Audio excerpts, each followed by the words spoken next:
Okay.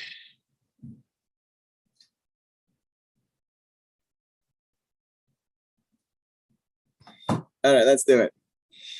Okay, welcome everyone. This is our third of three installments of getting ourselves ready for Pesach. This is the class we talked about getting your kitchen ready, getting your Seder table ready, and this is getting you ready for Pesach. Pesach night, the Seder night is such a balagan. It's really, the amount of things that are going on around our table is astounding, besides for just trying to get everything done that we're supposed to get done in the Haggadah and at the Seder table, and we have the kids and the grandparents, and everybody's got a different expectation. How long is this supposed to be? When are we going to eat? This one is speaking too long. This one has too many stories to share. This one has too many different Torah. This one wants to sing. It is really an astounding evening. It's really just an amazing experience when you take it all in. And it needs to be done before Chatzot so that you could eat Rafikom. And the whole thing is like it starts late, it ends late, and expectations are all over the board. Not only are expectations all over the board, but a good Seder table has so many different age brackets at it. We have young kids, we have kids who are maybe 10, 11, we have the teenagers, the ones back from yeshiva, we have the grown-ups and the adults, and everybody needs to be engaged. Everybody needs to somehow feel they got something special out of the Seder, and it's really just a lot. So what I'd like to do tonight is share a couple of strategies. We're going to do three different things tonight, which I hope will enhance your Seder experience. I titled, I should say, the class, Some Assembly Required. That was on purpose, very much on purpose for the following reason. I hope to provide, I haven't figured out how to share this just yet. I'm going to share the document tonight. We'll go through it together. It's a 20-page document. I haven't figured out how to get it to you in a way that you could just download without, we'll figure that out. Right now you can just email to me and I'll send it to you. But to stay focused for a minute, it will not work if you just take these pieces of paper and bring them to your Seder table and go through it. It won't work. I'm telling you now, it will not work. It's like the famous rabbinic story, which they tell every rabbi all the time. I'll just give it to you in the 10-second version of the keynote speaker of some major conference who's sitting at his particular dinner table waiting for his opportunity to address the crowd. And somebody at the table tells this hilarious story and everybody at the table is just roaring with laughter. And he turns to the guy who said this story and says, I'm speaking in 10 minutes. Can I share that story? He says, sure, go right ahead. And he gets up there and he shares the story. It's like a total dud. There's like not even a chuckle in the entire room. And he gets back to the table like, what happened? It was so... if it's not yours, just because you heard someone else say it, if you haven't had a chance to process it, to make up your words, to figure out how you want to tell the story, you want to tell the joke, you can't say someone else's joke and think it's going to be funny. It doesn't work that way. And you can't play someone else's game and think it's going to be engaging if you haven't done it. So some assembly required. I'm going to repeat this many, many times over the course of the evening. I really tried to provide a lot so that I know from my own experiences, when if I think I'm starting from scratch to come up with something interesting to do, it's not going to work. You will not be coming up from scratch, but you will have to make it yours. Let's go through it. So what I want to do is, again, two different games and some thoughts for your Seder table, which I shifted significantly from the way that I advertised what I was planning on doing. And I'm going to change that, as you will see as we go along. Okay, the goal of the evening, as I said, is to engage everybody. That's really the goal. We need to fulfill all of the mitzvahs. We need to drink our 4 cups of wine. We have to eat, of course, our matzah and the myrrh. But the main mitzvah is v'higadat lebincha, to tell your children the story of Mitzrayim, of Yitzias Mitzrayim, of how we left Mitzrayim, to tell our children that they should feel filled with praise. It's praise of Hashem. They want to sing songs of praise, filled with gratitude and emunah. We're not professional storytellers. It's hard to actually do that. And there's so much going on at the Seder. If you ever really tried to sit down and tell the story to your children, you probably didn't go very far. I know, it doesn't work. And the Haggadah is like trying to set us up, but it's not easy to try to engage with all that's going on. So I have found, and I know we did one of these games I've done in the past with you, but we're going to do it again. The way, which is just to engage in the discussion of the story. Games are such powerful tools. They are powerful tools because they work, because people like to win. People like to know the answers to the questions. They like to get things right. They like competition. And we're just playing on all of those human nature aspects of the reality around our table to engage a wide range of age brackets sitting around the table, with the goal being to bring the discussion of the Exodus, to bring the story of the Seder table alive at our table. That is the goal. And as we will go through right now, we will see how easy, how productive, how effective, and how amazing certain tools are. The first one is bingo. We've done this before. I'm going to do it again, because if you haven't done it, even if you did it last year, but it's been a year, and if you haven't done it last year, you will love this. Here we go. I'm going to share my screen with you. Okay, this file, which I will share with you again, is a large file. Let me go through with you piece by piece what we have on this file. You have it in front of you, right? Okay, here's our bingo game.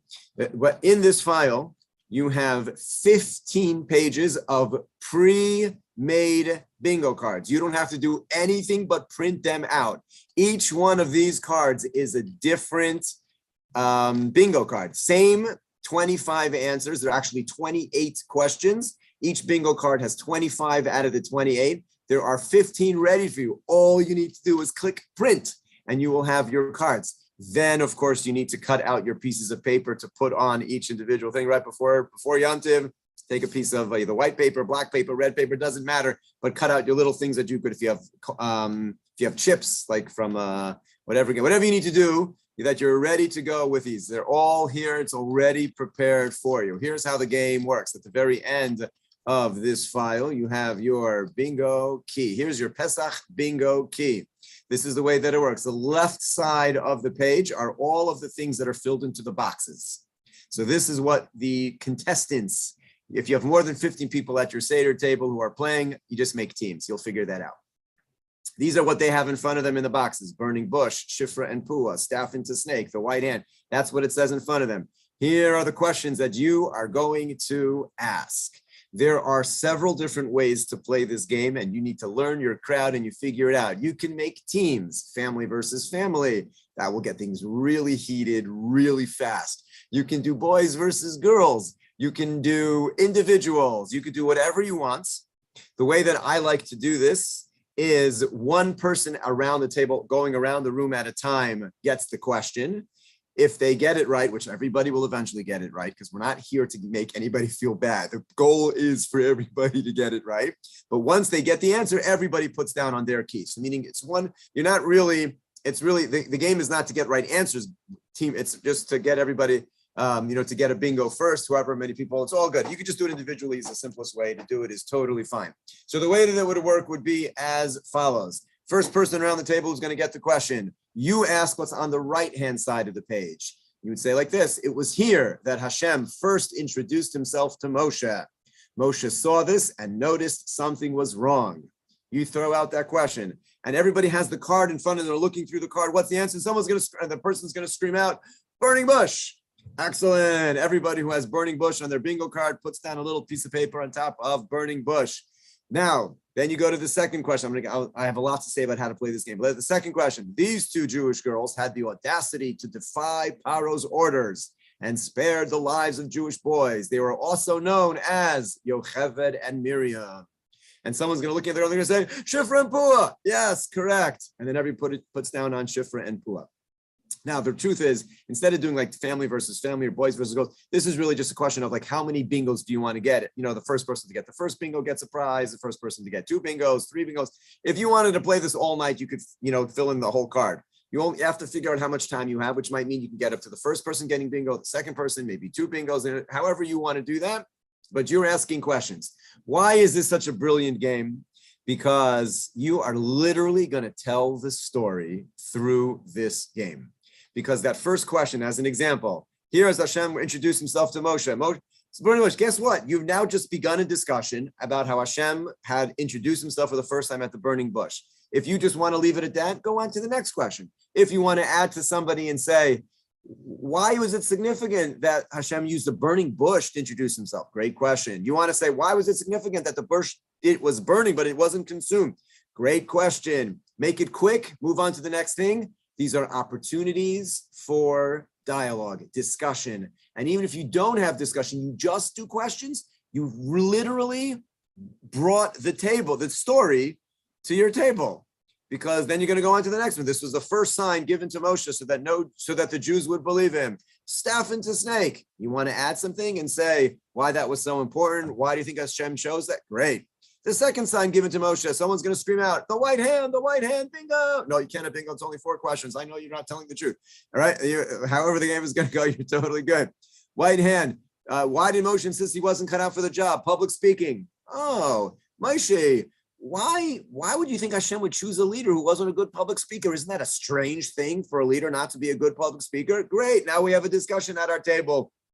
Why was it important that Moshe didn't have the ability to speak? This is where we can engage from the youngest ones at the table with basic questions. And then you have the guy back from yeshiva who wants to talk more in depth. Great. Throw off a question to the side that just begins with why. Any question that begins with why is a good, engaging question. Why was that important that Moshe should be the leader and he doesn't have the ability to speak? We had a little dialogue going, not too much because we got to keep things moving around the table, but this is just a way to keep the focus of the table around the story and engage. What was Paro's first response when Moshe demanded the Jews leave? Someone's going to look at their board. Who is Hashem? Excellent. What did, so on and so forth. We can go through all of these. What I mean to say, some assembly required, is because I made up all of these questions. You might look at some of these questions and say, oh, no. This is way above the head of my participants. Or you might say, whoa, this is way below. I can't ask these questions. These are too basic. I don't think it'll be too basic because, as I said, everything can add to more.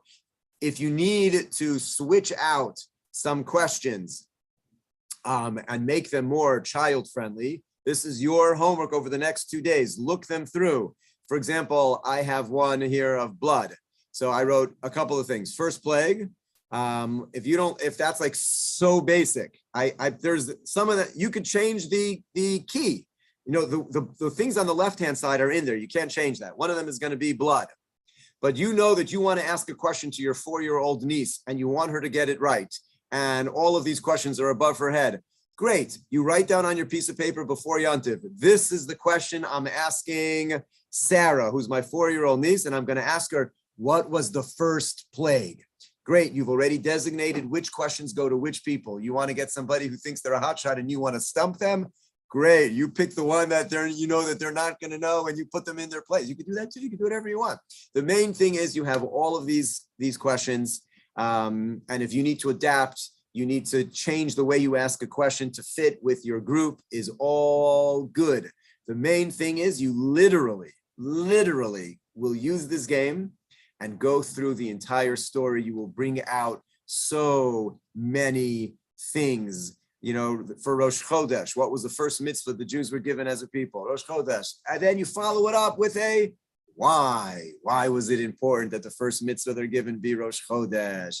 And if you go through this and you see some of these are too complicated, you just need to just rework them to come up with an easier way to ask the question. You have your funny ones, pajamas. What was Paro wearing when he ran through the streets looking for Moshe?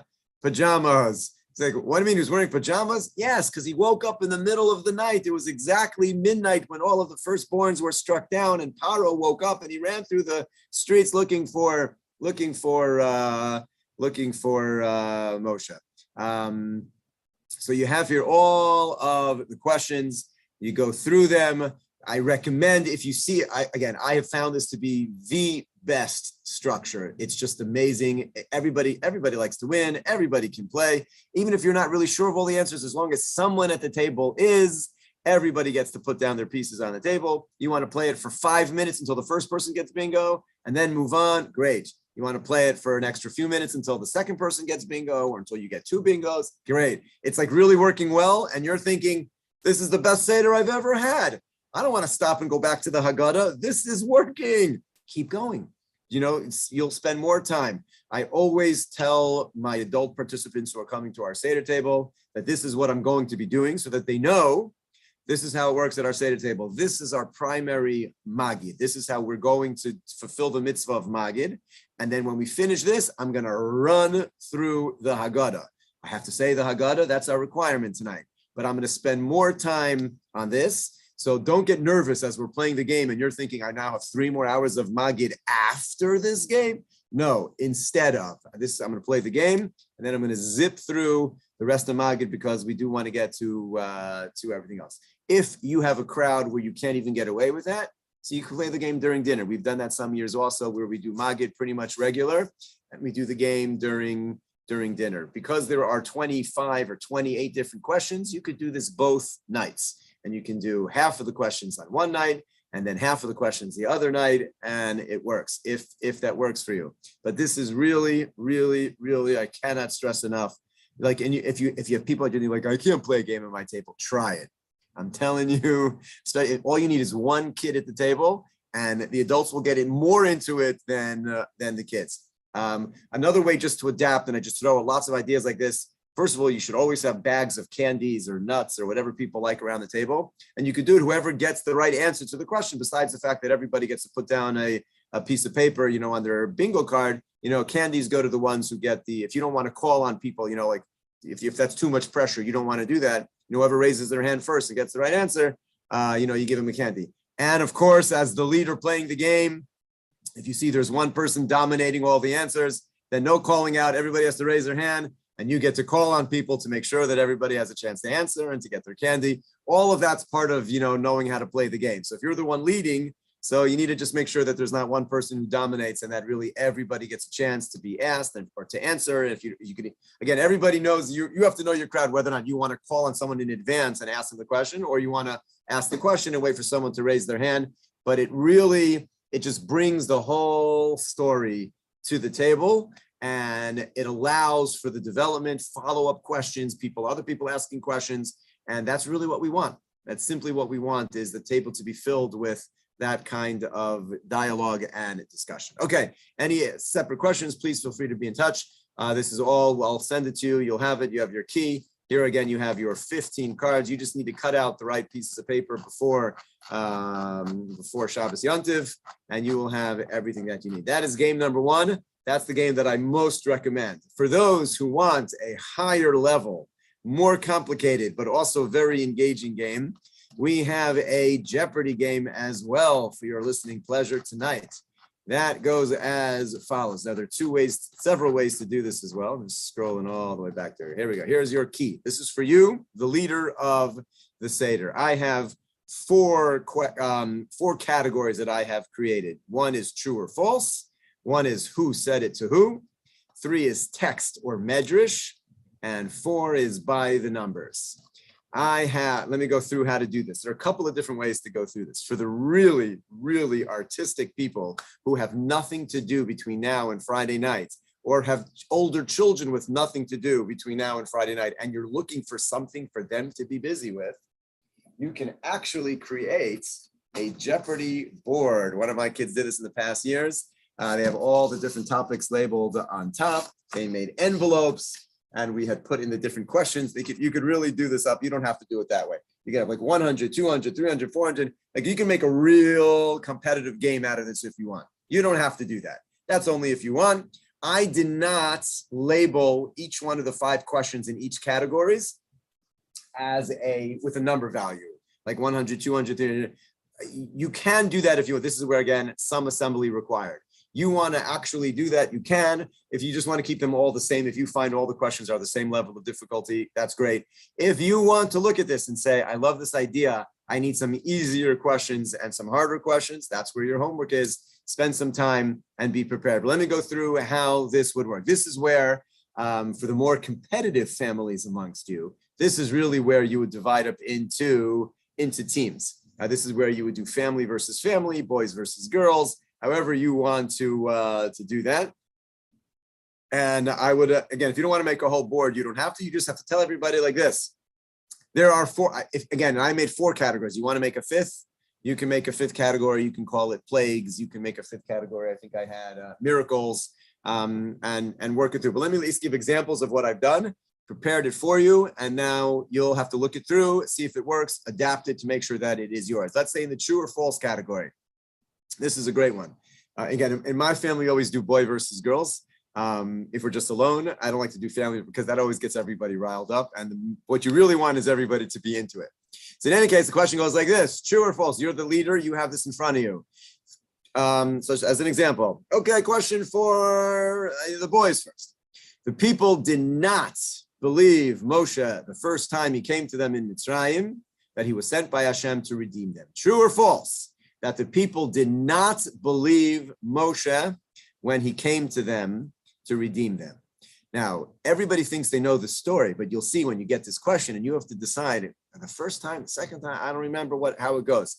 So the answer, I've given you the answer, false, and I gave you the source where to look it up. So you have everything that you need. This is really where, again, you have homework. To really make this work is to be familiar a little bit with the psukim, with the verses, or at least to have a chumash at the table. The best thing, and this is on my table, the chumash is right there, because even myself, having prepared the game, I'll be like, I don't know, someone will ask me a question. We open it up, we look it up, and we have the answer. And that's what the night is about. That I asked the question and someone said, are you sure? I'm like, I think. And then we open it up and we read the few verses and we're like, oh, I either got it right, I got it wrong. That's what we want, right? So there are 5 true or false questions. You can label them 1 through 500. You can just keep them all at 100 points. However you want to do it. But, and it's just another way to get things out. Let me just go through some of the questions so everybody's comfortable with how it works. Question number 2, I didn't put like numbers. I didn't label them, but there are 5 questions within each category. Number 2, for as an example, true or false? The very first response Paro had when told to free the Jews is, who is Hashem that I should listen to him? And so you throw this out to your question. Was that Paro's first response? And everybody's like racking their brains. I think I know the story. What? Yes, no, true, false. And then every time, whatever the question is, you always, as the leader, then share the answer. Yes, that's true. That's exactly what is that? So again, for example, in this first question, the question was the people did not believe Hashem. So when you get down to the answer is false. They actually did. And then you could read them the verse. You have it in front of you. When Moshe came, the people believed him. Number 3, Hashem told Moshe, even before the first plague, that Paro would not listen to him and send the people out. Is that true or false? That even before the first plague, Hashem told Moshe, don't even bother. I mean, he told him to bother, but he said, there's no way Paro's ever going to listen. Most of us don't actually know all of these answers, which is what we want. We want this to be a teaching experience in which we've asked questions that people think, I should know the answer to this, and they're not sure, and then the 2 sides debate, and you'll see what will happen. I'm telling you, you do however you divide up your table, right side versus left side of the table, boys versus girls, family versus family, doesn't matter. You will see them huddling. Final answer, what do you guys say?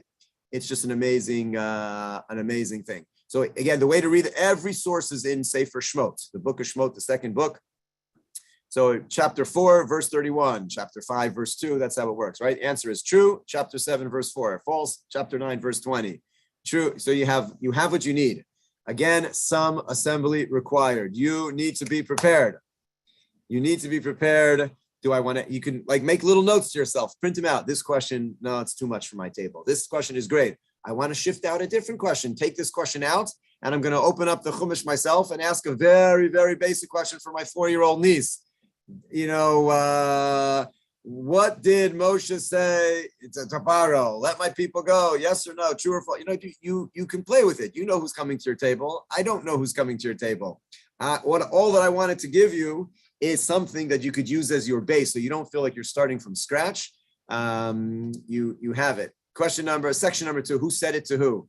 Here I have 5 quotes with your answers and where you can find it. But they will not believe me.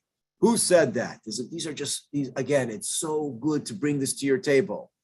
Who said the following phrase? But they will not believe me. Someone's going to yell it out. Someone's going to know. Moshe said it. Moshe said it to Hashem at the very first time he meets Hashem at the burning bush. He didn't think the people would believe him. My Lord, why have you done evil to this people? Why have you sent me? Who said that? Moshe said that to Hashem after Paro rejected his demand and took away the Jews' straw. Why is this so important to bring out to your table? Moshe himself, part of the redemption, he thought it wasn't going to happen. It got worse. He himself said to Hashem, why did you even bother? This is terrible. What a great message to bring to your table, that in the redemptive story itself, Moshe himself, it got worse before it got better. And Moshe himself complained to Hashem. So the question isn't if everybody gets it right. The question is, I want my table to be discussing the idea that Moshe said, why did you do such evil to these people? Why did you send me? You are lazy. That's why you're saying, let's go bring offerings to Hashem. Who said that? Paro said that to the 4 men of Israel who complained that they had no straw, but the same quota. You have your source to look that up. It's the finger of God who said that. Go from me, do not see my face anymore, for on that day you shall die. Who said that? Paro threatening Moshe. Why is that important to have at your table? Because Paro said to Moshe, you don't ever show up here again. You're going to die the next time. Yeah, when's the next time Paro saw Moshe? When everything was flipped around and Paro's the one coming running after Moshe. Again, if you just sat down at your table and tried to tell the story, this is going to be very hard for you. But you don't have to. Go through the story, through these games, through the questions. It is really a great way to do it. Text or medrash. This is really advanced. This is advanced level, but if it works for your table, it's great. And again, let me repeat this. You don't have to do all 4 categories. You could do 2 questions from each category one night, 2 questions, 3 questions the next night. You could totally scratch off a category and do just 1 category. You'll just see that the idea of a competition, of a game, and of questions is awesome.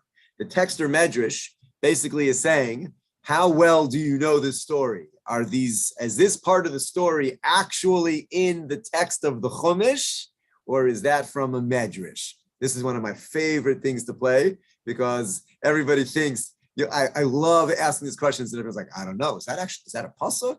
Is that a medrash? Where did that come from? So I have 5 in that category. For example, when Moshe comes across the burning bush and he saw that the fire did not actually consume the bush, is that in the pasuk that the fire didn't consume the bush, or is that part of the medrash that the sages told us that? So I gave you the answer. It's in the text. This is where you'll find it. As all the water in Egypt turned to blood, the Egyptians needed to purchase water from the Jews during the plague of blood. Is that in the text that the Egyptians needed to buy water from the Jews, or is that in the midrash? That's actually in the medrash. Every time the Egyptians would strike a frog, that's in the midrash. Swarms of wild animals invaded Egypt. Not a single animal went to the land of Goshen. Does the pasuk say that, or is that in the medrash? That's in the pasuk. Plague of darkness was so thick that an Egyptian could not even get up from his seat. That's actually in the pasuk. The text says it itself. You'd be amazed. This is again a higher level. These are for those students who've been in either yeshiva, like you'll see. And if you want to take adapt it to your table, by the numbers. These are all straight out of the verses. Category is called by the numbers. How old was Aharon when he first stood before Paro? He was 83, chapter 7, verse 7. How many days of the plague of blood? 7. Plague of darkness? 3. Which day of the month did the Jews take the lamb for their Korban Pesach? The 10th of the month. Number of years the Torah says the Jews were in Egypt, 430. Again, each of these, just to bring out discussion about the different things, they are there for the taking. There are 4 categories here. You'll see sometimes the game takes longer than you think because it brings up follow-up questions. I recommend, again, you need to do your homework, you need to be prepared. But if this kind of game, you want to do like just 100 points for each, do like 2 from each category. That's already 8. 8 to 10 questions the first night, 8 to 10 questions the second night. You can't do bingo and Jeopardy both nights. It's too much. You decide what works for your family. You want to do bingo the first night, Jeopardy the second night. You want to flip the order. You want to do a little bit of both. You want to do one during the meal. You have to run your table as you know what fits for your family. But these are great. By the way, if you feel that your Seder table is already so packed with other things and you just don't have time for it, bingo is a great game for the Seder. Jeopardy is awesome for your other meals over Yom Tov. You're going to sit down for Pesach. There are 2 lunch meals, of course. These are great to throw out these questions just during lunch, even though, it's not the Seder, but during lunch, what a great way to engage the table in Pesach discussions over Yom Tov with your Jeopardy questions. Or, again, I mentioned this, if you want to do during Magid, you want to do a little bit of bingo, you could just use Jeopardy without being an official game and just sort of do it during the meal as well. If you want to throw out a couple of questions, even if you just do 1 from each category, you know your table. This is here for you. make it your own, some assembly required. Think about who's at your table that you want to ask which question to. You want to come up with a couple of extra questions that are your own, 100%. Go ahead and do it. But these are here for you. And both bingo and Jeopardy, you want to make a whole board. It will change the way your Seder goes. It will make it alive. It will bring out discussions, follow-up discussions, questions. You'll be looking things up. And it's really, that's what we want. I have found it to be very, very successful. Bingo, again, is easier and does not require the same level of scholarship, if you will. The Jeopardy requires a little bit more. So you know your crowd, choose which one is better. And even if you don't like any of my questions, is also totally fine. Use the structure and spend the next couple of days coming up with something that you think will work. And adapt it to the age of your children or grandchildren, and just use the same ideas. You don't have to recreate the wheel, just change some of the questions to make it child appropriate. Open up a chumash, read it through, and develop, the questions that you want. And again, the goal is not to stump your participants. The goal is that they know it.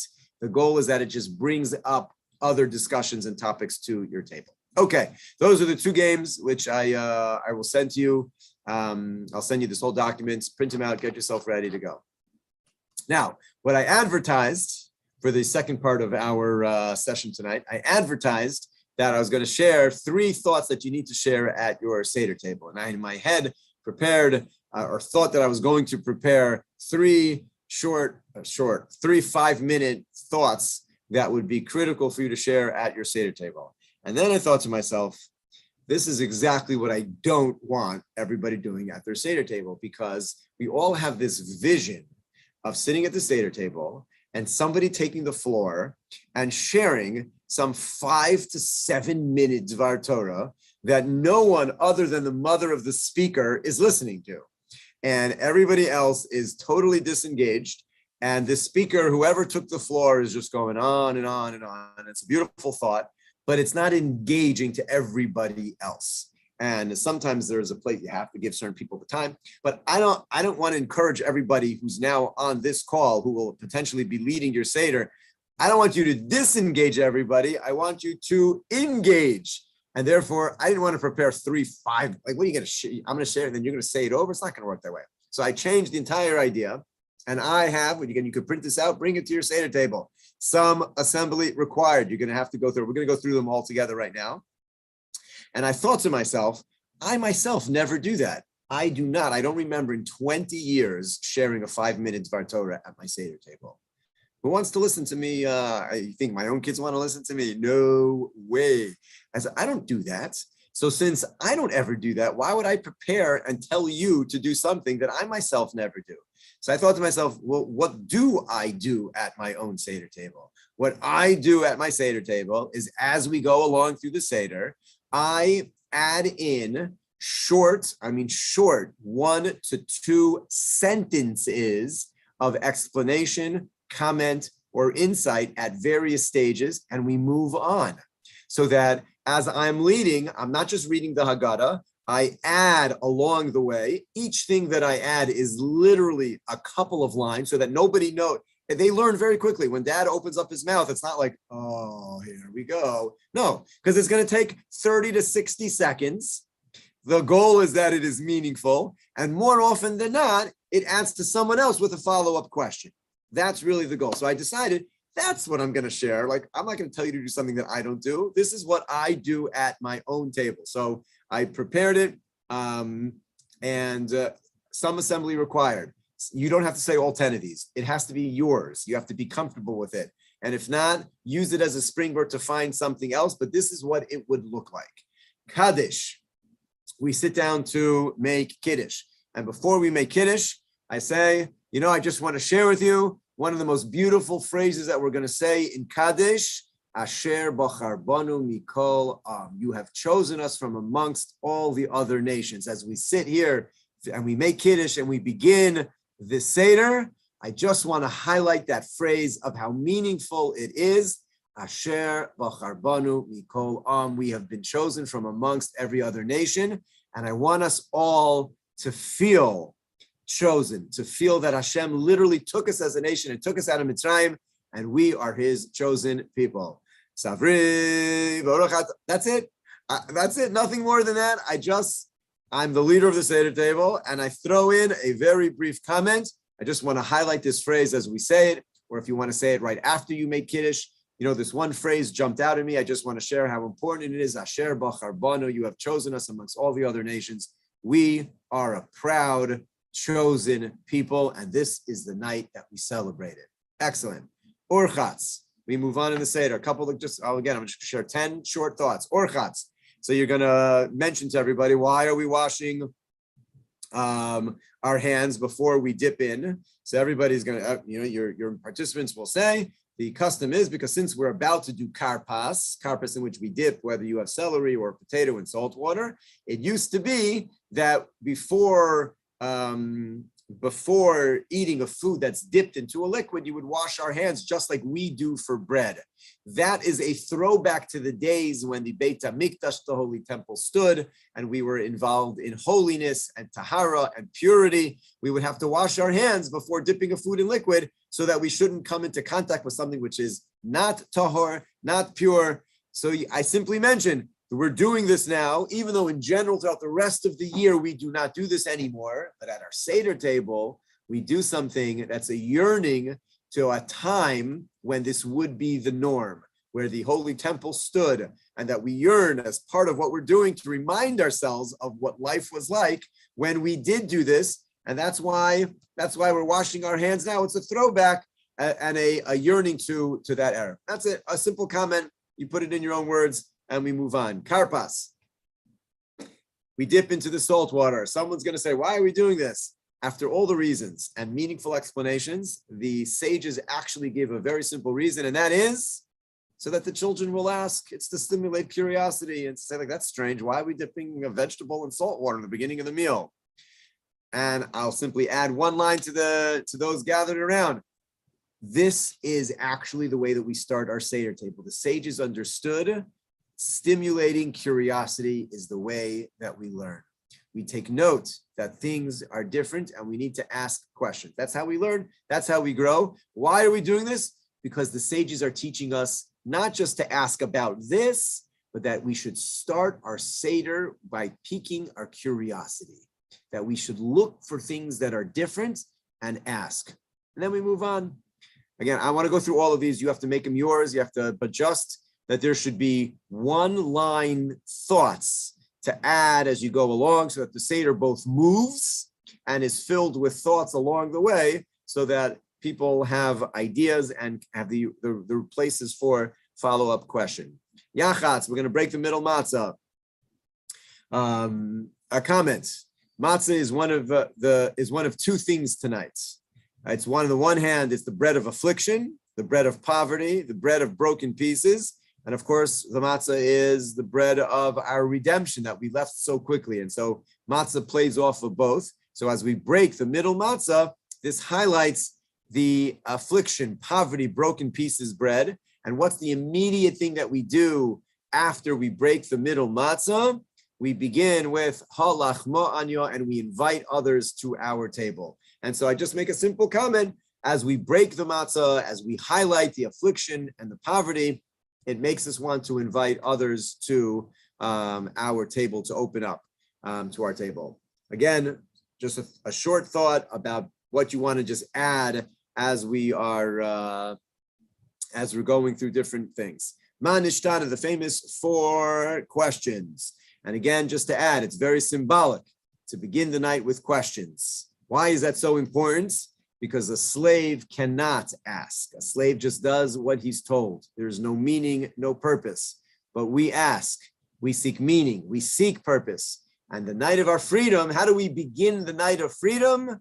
We begin with questions. And the significance is simply that we ask questions. A free man asks questions, seeks meaning, seeks purpose. A slave cannot. And therefore we begin with questions. Again, let me just pause. I feel like I'm repeating myself. I just want to say it one more time. Anyway, this is just for you to read over, make it yours, find your own. Just the idea of I'm prepared. I do this this is again how I run my Seder. I'm prepared with short one-liners that I want to add as we go along the Seder. I do not want to add a 5 to 10 minute Dvar Torah. I do not want a speech. I want everybody to be engaged. And so what I just want to know, what am I saying at this moment? As we get to the Manishtana, what am I adding? I'm adding, what's the significance of asking questions? We break the middle matzah. Great. What do I want to add to that? There's a significance to breaking the middle matzah. It highlights the affliction, the poverty, the broken pieces. That's why I want to invite somebody to my house. I understand what it's like to be poverty-stricken. I understand what it's like to be broken. And so that makes me want to invite somebody. These are just the things that I want to add to the table discussion as we're moving along. Short ideas, read them, make them yours. You don't like them, ignore them, come up with something else. 4 sons. What do I add as we get to the 4 sons? That we see here that each is rooted in a different passage in the Torah itself about how to explain the Exodus, meaning the Torah itself addresses 4 different times how to explain that we left Mitzrayim, of which the sages derived, therefore it's as if the Torah is speaking to 4 different sons. And what's the significance that the Torah speaks to 4 different sons? That everyone has a language, everyone has their own disposition. And parents need to learn to speak to each child in the way, in the language, at the level that they understand. And at this night, as we sit around our Seder table, how important it is that the sages understood, Torah understands, there isn't a single story that is being told. Every child at the table needs their own story. Great, enough, move on. If somebody engages that and wants to talk more about it, somebody has a thought to share around your table, great. All you've done is provided the opportunity for that. Vihisha Amda. This is what has stood amongst the Jewish people throughout all the generations. This paragraph brings the Seder through all the generations, all the persecutions, all the pain and suffering, not only in Egypt, but during all of our wanderings and exiles we've suffered, and Hashem has carried us through, wounded, but still here to tell our story. Again, don't just read the paragraph, but this is the 2 lines, 3 sentences of explanation. Read it through, make it yours, write it in your own words. But that's just the idea to add as we get to that. Just 3 more. Say ulmad, go and learn. This is where we begin that part of the Haggadah that most people just want to zip right through. We explain 4 verses, phrase by phrase. And the essence of the story is conveyed not through the narrative of the actual Exodus. In other words, when we go through the Haggadah, we don't go through the story of Sefer Shmot, of how the Jews were in Mitzrayim. Well, the verses that we explain are the brief description that the Haggadah does, which is what a person bringing his bikurim, his first fruits to Yerushalayim every year, he would make this declaration. He would have these 4 verses that he would describe and declare, and the Haggadah breaks them down phrase by phrase to explain. Why is it that we tell over our story of Mitzrayim at the Haggadah, at the Seder, based on the verses that a Jew would say when he brings his bikurim? Because we want to frame the entire discussion in the context of gratitude and appreciation. We don't want to just tell over the story. We wanted to tell it over in the context of gratitude and appreciation, just like the one who brings his fruits. He never saw Egypt, but he realizes, I have these first fruits. I have to remember my past. So we sit around our table and we describe the same verses that a person who's bringing his fruits would when he comes to Yerushalayim. That's how we want to tell our story, through his eyes, the eyes of gratitude and appreciation. And of course, the follow-up, why is that so important? Why don't we describe it through the Sefer as the story is told in Shmot? But this is how we do it. And that's the idea to describe. Dayenu, how do you introduce Dayenu? Simple line. It's not enough just to say the famous phrase, they tried to kill us, God saved us, let's eat. That's cute, but that's not what we do. Instead, we literally go through line by line, a descriptive praise. Thank you for this, thank you for that. And again, make this yours, say it in your own words. But when you introduce Dayenu, it's not just a song. What is it that we're doing? It's not enough just to say thank you. If you really want to say thank you to someone for the meal they served you, you say the appetizer was delicious. I love the way that you brought out this dish and that, and this looked. Line by line, phrase by phrase is the way that we really want to describe the appreciation that we have for Hashem. Hallel. Towards the end of the Seder, everybody's done. You have one last comment that you have to make, and that is how unusual it is that Hallel is interrupted. We start the first two paragraphs of Hallel at the end of the Magid section before we eat any matzah. The first two paragraphs are there. Then we finish Magid. We eat matzah. We eat the maror. We eat our meal. We bench. And then we finish the rest of Hallel. Why is it that we interrupt Hallel? Such an unusual thing that we split Hallel a little bit before the meal and a little bit after the meal. So strange. And the simple thought that you share with everybody is because this is really the experience of what our lives should be, that we are singing praises and songs of thanks to Hashem, not only in shul, not only when we're involved in the mitzvah of matzah and maror, even during our meal is incorporated in between the bookends of Hallel in the beginning and Hallel in the end. We, of course, have the main mitzvot of matzah and maror, and then we also have a regular meal, because what the Pesach Seder teaches us is that our whole lives, both the mundane and the holy, the mitzvahs that we fulfill and the meals that we eat, are all incorporated into a life filled with thanks, a life filled with praise, a life filled with gratitude for Hashem. And the sages gave us that model at the Seder by bookending Hallel around the holy, matzah and the maror, just your regular meal, and you do Hallel before and Hallel after. That's how a Jew lives his life, singing praise to Hashem in everything that he does. I ran through these very, very quickly, but the goal is, this is really what I do at my Seder. I just short thoughts to add a little bit of meaning to the various stages. Many of them add or create other discussions. People have thoughts, people have ideas. It reminds them of something else. You could add into questions. Some assembly required. You can't, if you just think you're going to read off this piece of paper, it's not going to work. But if you use this as a guide of, at each one of these paragraphs, I want to be prepared with a little something to add, just a little something to of explanation, a thought to include. Then that is how the entire Seder continues with briefing. It moves. You don't get bogged down in long single speeches that somebody is giving a soliloquy about something that they want to share. It moves with added explanation, and the game again is really the greatest way to. And when you combine these two ideas, that there's not a 10-minute speech that the leader of the Seder table is planning on giving.